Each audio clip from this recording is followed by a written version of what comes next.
Yendo pues con este pensamiento, vio que por cima de una montañuela que delante de los ojos se le ofrecía, iba saltando un hombre de risco en risco y de mata en mata, con extraña ligereza. Figurósele que iba desnudo, la barba negra y espesa, los cabellos muchos y rabultados, los pies descalzos y las piernas sin cosa alguna. Los muslos cubrían unos calzones, al parecer de terciopelo leonado, mas tan hechos pedazos que por muchas partes se le descubrían las carnes. Traía la cabeza descubierta, y aunque pasó con la ligereza que se ha dicho,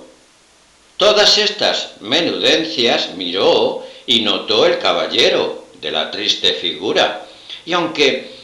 lo procuró, no pudo seguille, porque no era dado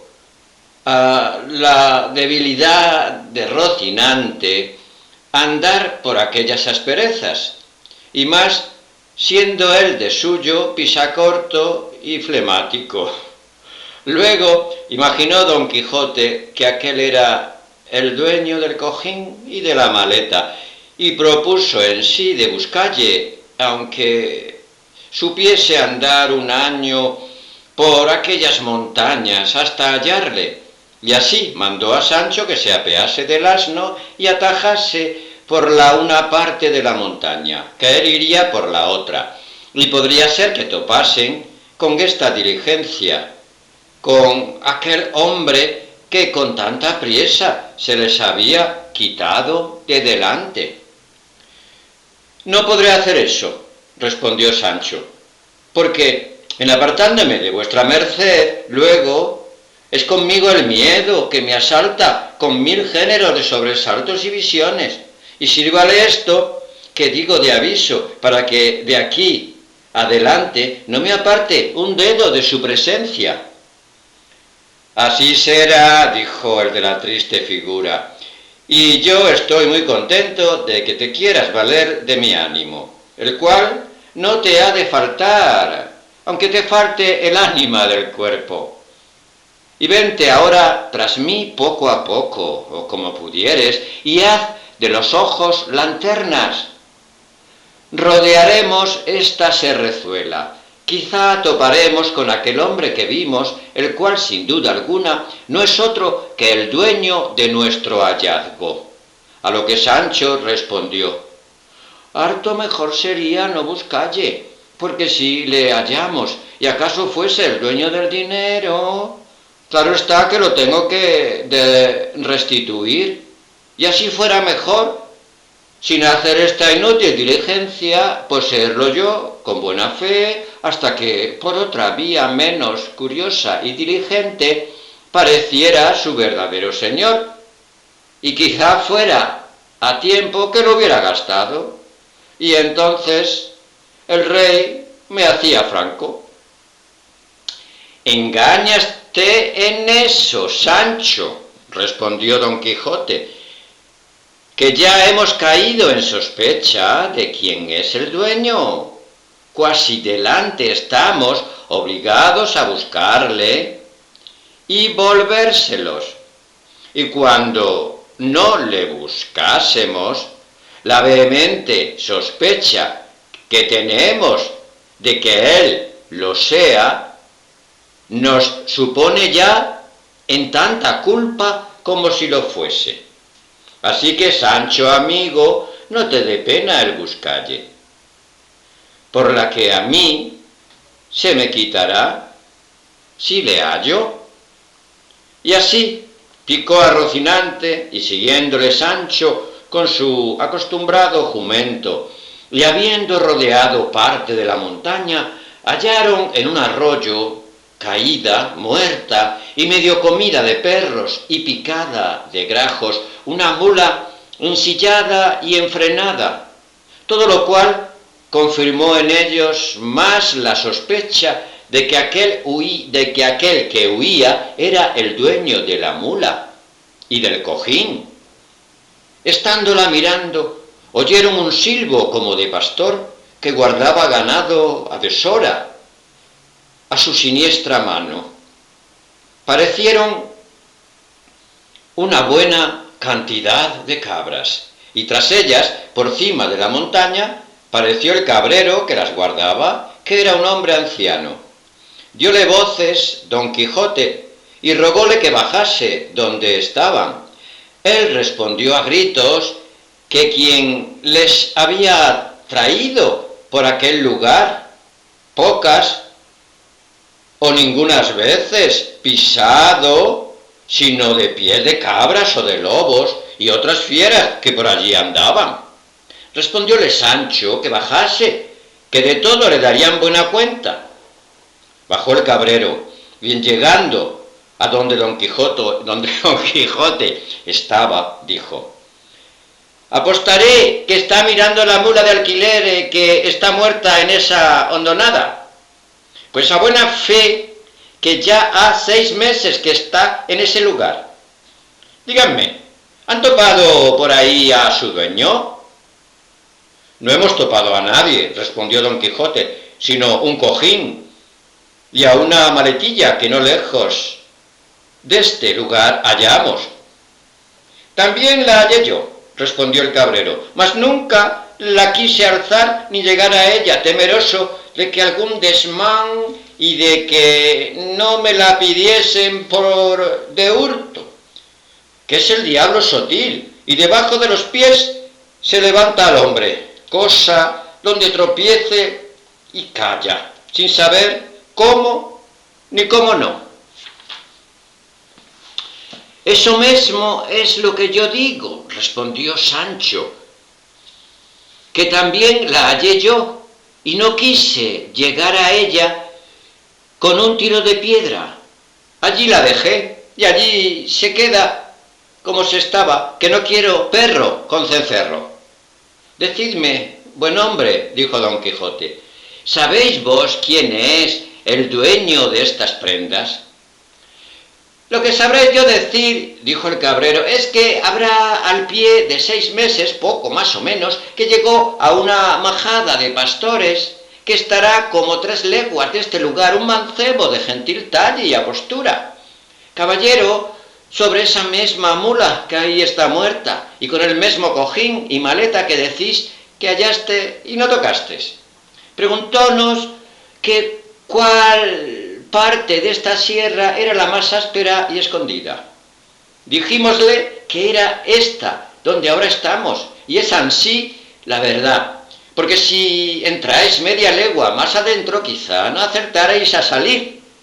Y estoy maravillado de cómo habéis podido llegar aquí, porque no hay camino ni senda que a este lugar encamine. Digo, pues, que en oyendo nuestra respuesta,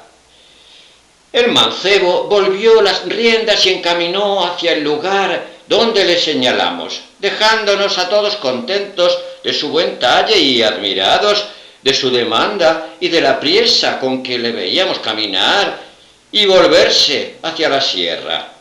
Y desde entonces nunca más le vimos, hasta que desde allí a algunos días salió al camino a uno de nuestros pastores y sin decirle nada se llegó a él y le dio muchas puñadas y coces y luego se fue a la borrica del hato y le quitó cuanto pan y queso en ella traía. Y con extraña ligereza, hecho esto, se volvió a emboscar en la sierra.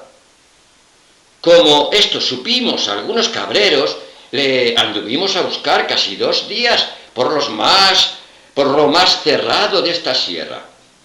al cabo de los cuales le hayamos metido en el hueco de un grueso y valiente alcornoque.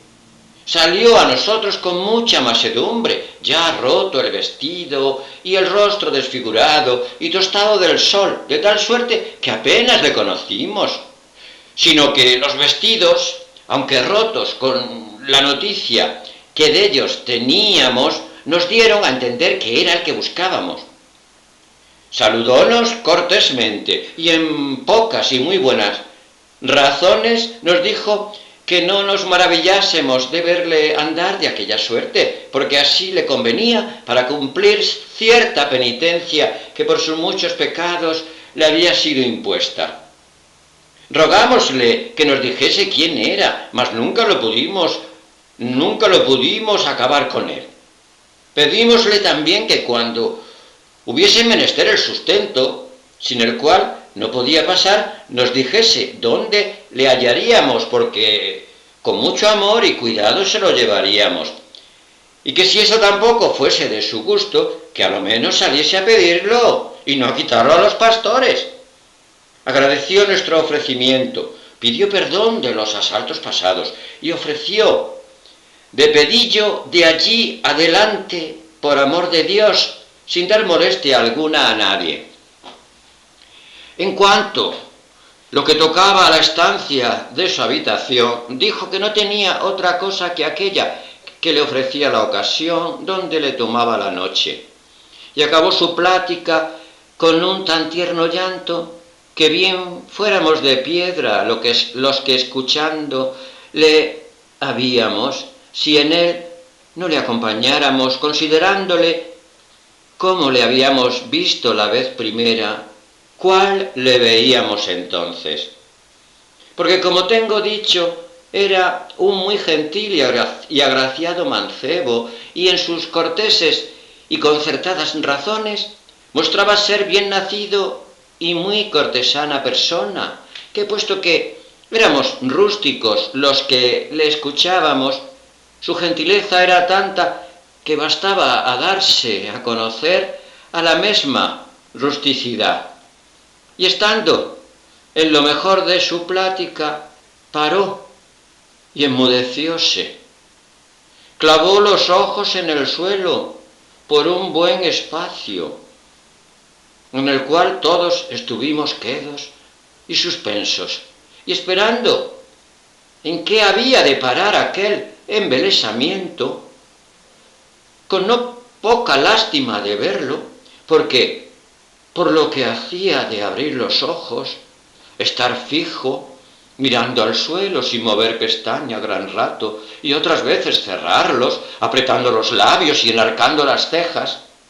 fácilmente conocimos que algún accidente de locura le había sobrevenido. Mas él nos dio a entender presto ser verdad lo que pensábamos, porque se levantó con gran furia del suelo donde se había echado y arremetió con el primero que halló junto a sí, con tal denuedo y rabia que si no se le quitáramos le matara a puñadas y a bocados, y todo esto hacía diciendo: «Ah, fermentido Fernando, aquí me pagarás la sinrazón que me hiciste. Estas manos te sacarán el corazón donde albergan y tienen manida todas las maldades juntas, principalmente la fraude y el engaño». Y a estas añadía otras razones, que todas se encaminaban a decir mal de aquel Fernando y a tacharle de traidor sin decir más palabra. Se apartó de nosotros y se emboscó corriendo por entre los jarales y malezas, de modo que nos imposibilitó el seguille. Por esto conjeturamos que la locura le venía a tiempos, y que alguno que se llamaba Fernando le debía de haber hecho alguna mala obra, tan pesada cuando lo mostraba el término a que le había conducido. Todo lo cual se ha confirmado después acá, con las veces,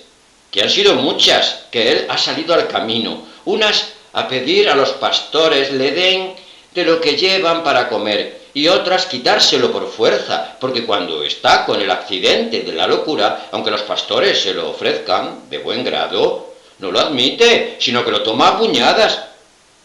Cuando está en su seso, lo pide por amor de Dios, cortés y comedidamente, y rinde por ello muchas gracias, y no con falta de lágrimas.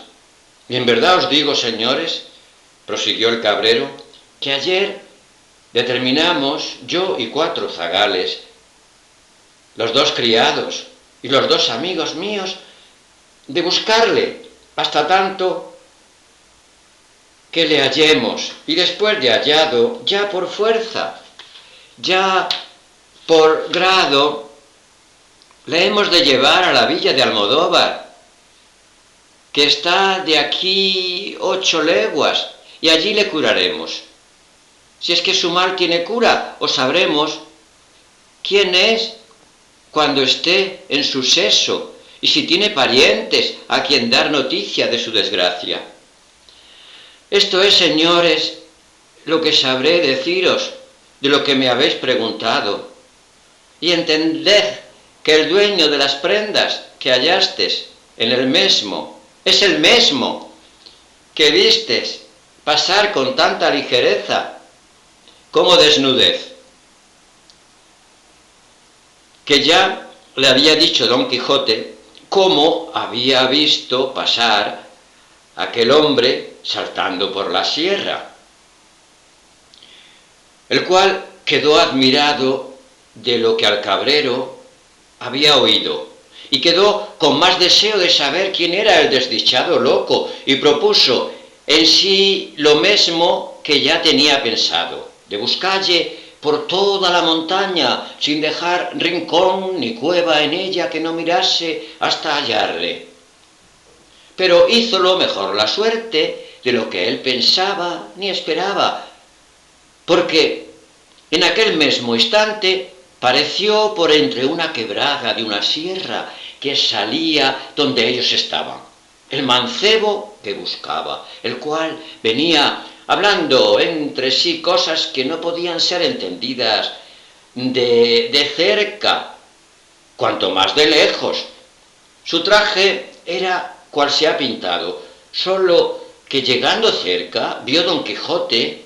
que un coleto hecho pedazos que sobre sí traía era de ámbar, por donde acabó de entender que persona que tales hábitos traía no debía ser de ínfima calidad.